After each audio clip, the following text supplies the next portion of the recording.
Una chiesa stracolma dove ha trovato spazio la commozione scandita anche dalle lacrime. La comunità ecclesiale di Fontanelle, frazione del Gento, si è stretta attorno al suo ormai ex sacerdote. Don Franco Giordano, dopo 4 anni di servizio, lascia per volontà dell'arcivescovo Montenegro la parrocchia San Nicola. Ieri sera la Santa Messa di ringraziamento. Cosa prova? Ma in questo momento è una grande emozione, perché i ricordi presenti nel cuore e nella mente si rendono tutti presenti, però è un momento di grande serenità, di grande pace, di richiesta di perdono per quelle cose che non si sono fatte, per quelle che si sono fatte male, però è un momento di comunione e di gratitudine, niente di particolare. Si aspettava un trasferimento così imminente? Noi siamo al servizio di una diocesi che è guidata dal Vescovo. Quando chi ha la responsabilità della guida ha anche la responsabilità delle decisioni.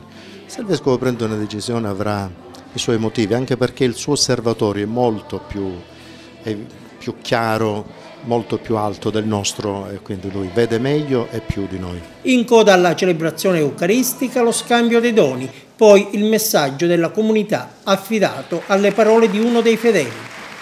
Se dovessimo pensare ad un'immagine biblica che rifletta il tuo servizio pastorale in questa comunità in questi ultimi 4 anni, ci viene in mente l'immagine del buon pastore, che con dedizione amorevole e paterna si prende cura delle sue pecorelle. Con sé quali ricordi porterà? Sono tanti, ricordo dei bambini, degli anziani, degli ammalati, degli amici, sono tanti, elencarli avrei bisogno di una serie di puntate molto lunghe. La parrocchia di Fontanelle arriverà Padre Sebastian, che parrocchia lascia?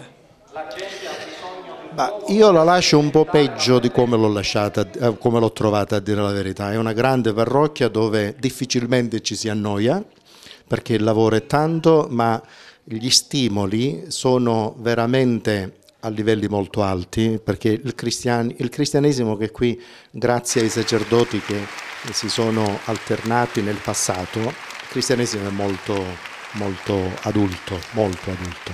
Lascia Fontanelle, sarà impegnato a Palma di Montechiaro, un territorio molto complesso, un territorio molto difficile, attende davvero un compito impegnativo.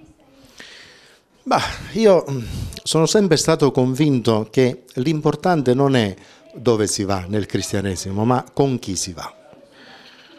Se noi siamo in compagnia di Dio non vedo cosa potrà preoccupare, cosa può diventare motivo di ansia. Se Dio ha voluto così, facciamo così, basta.